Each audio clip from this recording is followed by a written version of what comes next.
मैं अजय भाई, मैं एक चीज आपसे जरा समझ लूं, मैं शायद अपना क्वेश्चन को फिर से फ्रेम कर दूं। मैं ये नहीं कह रहा हूं कि भाई ठीक है बीजेपी बहुत स्ट्रांग है, बीजेपी के साथ इलेक्शन कमीशन है, बीजेपी के साथ मनी पावर है, बीजेपी के साथ सारी बेमानी ईडी है, सीबीआई है, सब है। लेकिन मैं ये कह रहा हूं कि मैं अभी इसकी संभावना पे बात नहीं कर रहा हूं। जैसे बीजेपी और आरएसएस बार बार इस प्रचार को कर रही है कि मोदी जी के बाद ये तीन नाम, तो वो ये दिमाग में लोगों के बिठाना चाह रहे हैं कि मतलब मोदी जी हैं, बीजेपी चलता रहेगा राज, तो अब आप बताइए इसके बाद कौन। मेरा कहना यह है कि जिस दिन मोदी जी आज 240 पे आ गए हैं, मोदी जी की अगर आप हाल के दिनों के देख लिए, टोटली कंफ्यूज्ड आदमी है, टोटली कंफ्यूज। वक्फ लाने का था, लाए, फिर जेपीसी कर दिए, फिर जेपीसी से फिर पीछे बढ़ गए, फिर उधर कर दिए। आज चिराग पासवान भी उनको आंखें दिखा रहे हैं, जयंत चौधरी 2 सीट के साथ वो भी आंखें दिखा रहे हैं। मेरा जो लार्जर क्वेश्चन ये है कि बीजेपी में आज कंफ्यूजन है। आप सौगाते ईद देंगे, फिर कहीं ये सौगाते ईद कहीं दिया गया, उसका प्रचार हुआ। बीजेपी टोटली कंफ्यूज्ड इस समय पार्टी है, उनको समझ ही में नहीं आ रहा है कि क्या करें। कभी भागे हुए चले जाएंगे ट्रम्प के पास, फिर ट्रम्प से आ जाएंगे तो वो 2 डंडे लगाएगा, तो वो फिर कहने लगे, मतलब क्या करना चाह रहे हैं समझ में नहीं आ रहा है। मेरा कहना यह है कि जब जनता पार्टी भी बनी थी 1977 में, उस समय जनता पार्टी के 543 में 295 ही सीट आई थी। उस बीएलडी के चुनाव चिन्ह पे लड़ी थी, कोई स्वीप नहीं किया था 400। मतलब इमरजेंसी को हम सब लोग कहते हैं इमरजेंसी इमरजेंसी, वहां पे उस समय भी 41% वोट मिले थे, कांग्रेस को 35% वोट मिले थे। ये बात मैं इसलिए याद दिला रहा हूं कि अब अगर आप सोचिए कि अगर जेपी नहीं होते तो क्या 295 सीट आ पाती जनता पार्टी की। मैं बिल्कुल बिल्कुल साफ कह रहा हूं कि अगर जेपी नहीं होते उस समय तो वो 295 सीटें नहीं आती, चाहे लोग जितना भी, वो बड़े बड़े नेता थे, इसमें कोई दो राय नहीं है। हर पार्टी के बड़े नेता, कांग्रेस के बड़े नेता थे, बीएलडी के बड़े नेता थे, जनसंघ के, लेकिन सोशलिस्ट पार्टी के बड़े नेता थे। मेरा सिर्फ पूछना यह है अजय भाई कि राहुल गांधी संभव, मुझे हरदम ऐसा लगता है कि वो पार्टी पॉलिटिक्स से ज्यादा वो मूल्यों की ज्यादा बातें कर रहे हैं। वो जैसे गांधी नहीं करते थे कि भाई नहीं नहीं देश समाज सुधारना ज्यादा जरूरी है, सत्ता नहीं आए नहीं आए, वो उस तरह की बातें कर रहे हैं। राहुल गांधी, क्योंकि अगर वो केवल पावर पॉलिटिक्स की बात कर रहे होते तो उत्तर प्रदेश में जो अभी जिस तरह का आप भी उसको जानते हैं, जिस तरह की गड़बड़ी हो रही है वो नहीं होती। Rahul Gandhi is addressing larger issues कि देश कैसे चलेगा। ऐसे में मुझे ऐसा लगता है कि एक बड़ा रोल अखिलेश यादव प्ले कर सकते हैं। मैं ये नहीं कह रहा हूं कि वो करेंगे, करना तो उन्हीं को है, बनना उन्हीं को है, लड़ना उन्हीं को है। वो अगर ठीक से अपने कार्ड्स प्ले करते हैं, राहुल गांधी का नैतिक और मॉरल नेतृत्व, कांग्रेस के बिना ये भी तय है कि कांग्रेस के बिना कुछ नहीं होगा। तो ये भी याद रखिए कि जनता पार्टी में भी सीएफडी का एक अहम रोल था। बाबू जगजीवन राम, हेमंती बोगड़ा, नंदनी सतपथी, इन लोग के भी रोल थे, चंद्रशेखर जी, रामधन, सबके। मेरा सिर्फ कहना यह है कि अखिलेश यादव का एक बिगर रोल हो सकता है, और विपक्ष के सारे लोगों में हम लोग राहुल गांधी की बात, राहुल गांधी तो भाई कांग्रेस पार्टी के सबसे बड़े, लेकिन क्यों नहीं बात होनी चाहिए अगर अमित शाह कि कौन सबसे एलिजिबल है।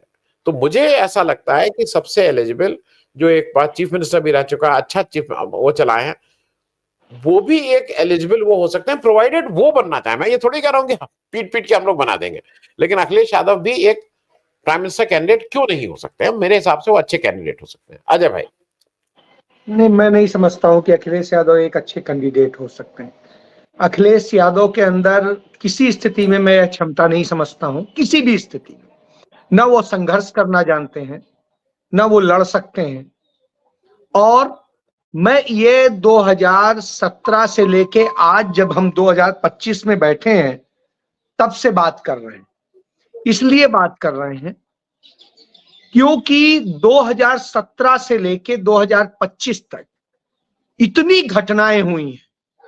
मैं आज नाम कोट करके कहूंगा, उत्तर प्रदेश में एक डीजीपी रहे थे जगमोहन यादव जी, बहुत ज्यादा समर्पित थे और नेताजी के बड़े क्लोज थे। क्योंकि मुलायम सिंह यादव जी जमीनी लड़ाई लड़ करके उस जगह तक पहुंचे थे।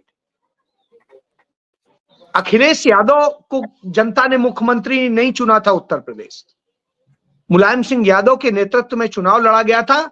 मुलायम सिंह यादव के नेतृत्व में पूर्ण बहुमत आया था। मुलायम सिंह यादव ने अखिलेश यादव को कुर्सी सौंप दी। निश्चित रूप से ठीक है, अच्छा फैसला था, मैं उससे सहमत हूं।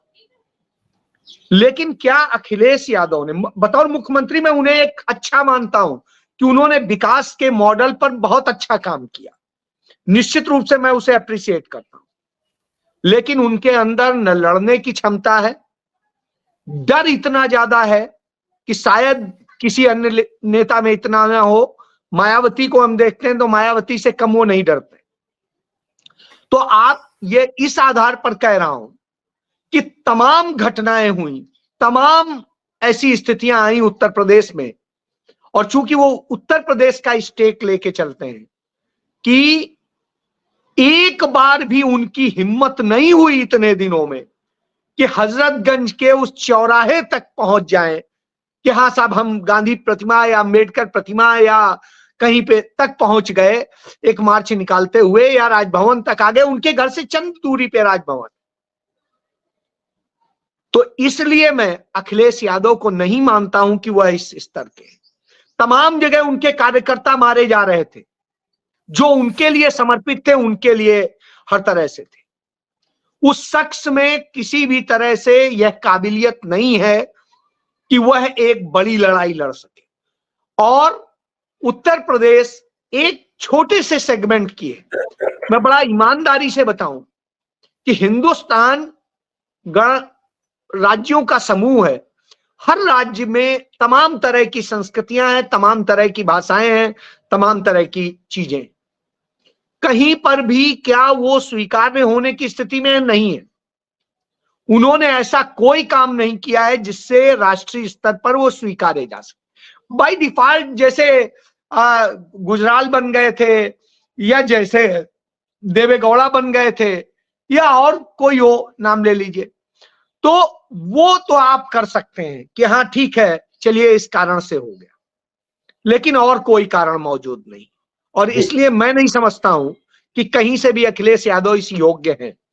मैं आपको यह बात और कहता हूं, यदि उत्तर प्रदेश में इन्हीं की जगह शिवपाल यादव होते तो मैं समझता हूं थोड़ा सा उम्र का हो सकता है उनके अंदर, लेकिन शिवपाल यादव ज्यादा बेहतर मुख्यमंत्री भी साबित होते, ज्यादा बेहतर नेता प्रतिपक्ष भी साबित होते, और शिवपाल यादव ज्यादा बेहतर करके देते।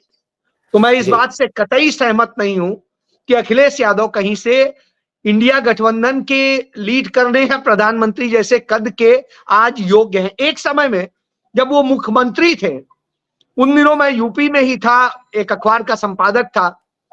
उन दिनों मैं जरूर यह सोचता था कि यह शख्स शायद प्रधानमंत्री स्तर का है, और मैंने एक ट्वीट किया था कि भावी प्रधानमंत्री हो सकता है। मैं उम्मीदें देखता था उस विकास के मॉडल के आधार।